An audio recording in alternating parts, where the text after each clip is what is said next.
start out by not lumping all athletes and all athletics together.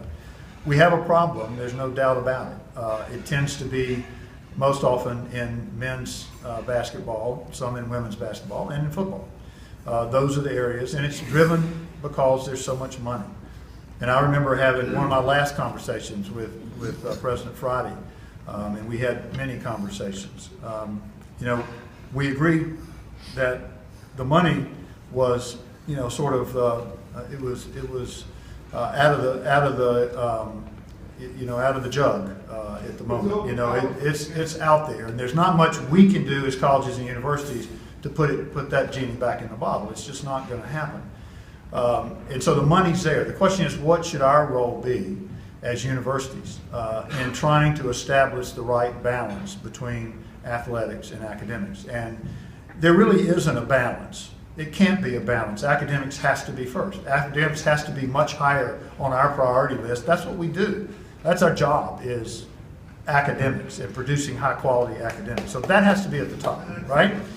So then the question is, well, how do we structure a system in the United States that accommodates athletics, but at the same time, you know, ensures that academics goes at the top? And I think there are lots of potential ways to do it. You know, one is to do away with college athletics and to do all athletics outside of colleges, or at least football and basketball. I think that's highly unlikely in this culture. And I say that because every time I go to a crowd like this, I ask people, you know, and if it happens to be baseball season right now, so it doesn't work quite as well, although you'd be amazed how many people watch college baseball. But I ask people in basketball season or football season, how many of you have seen a basketball game or a football game within the last 2 weeks? And there's almost no crowd anywhere, men, women, doesn't matter, in which virtually every hand goes up. Our culture, the #1 television show in America is NFL football. You know, it is part of our culture. There's no question about it. So we have to figure out how, as universities, to get rid of the problems, which we can't do entirely by ourselves. We have to have the help of the professional leagues. So let's take baseball. They have a rule that was developed in cooperation with the universities that if you want to go pro out of high school, you're free to do that. But if you go to college, you have to stay 3 years. You're not eligible to go back to the Major League Baseball for 3 years. So a kid at least gets 3 years of college if they decide to come to college before they're even eligible to go back. We don't have that rule in men's basketball. You know, we're in a one and done world, and the only reason we're in a one and done world is because they raised the age from 18 to 19. We'd almost be better off leaving it at 18 and say, if you want to go, go. But if you come to college, you need to stay. And I think those are the kind of rules where we need the NFL and the NBA's help to changing the rules. So that's one thing. Secondly, you know, there are problems with agents.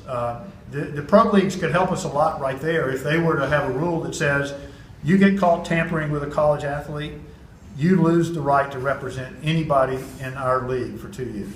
No agent's going to take that risk. It's just, you know, unless you don't have any clients, in which case you might, but most of them won't do that.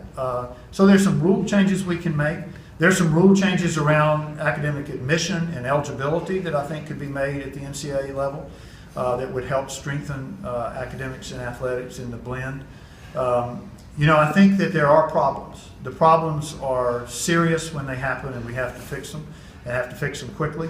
And I think some of the rules that have been put in place about if coaches get caught doing things, they're ineligible to coach for periods of time is a good one. But some of the money issues we can't deal with. It's hard for us to deal with coaching salaries other than just not to hire people, because if we tried to somehow control those as groups of universities, it'd be violating the antitrust law. So there are those people, and I'm one of them, who actually thinks we need some congressional involvement here to help give us more control and ability over athletics. I'm not one who thinks this Power 5 conference is a good idea. I think in many ways it's going to make it worse, not better. But we're going to see. So there are a lot of issues there that need attention.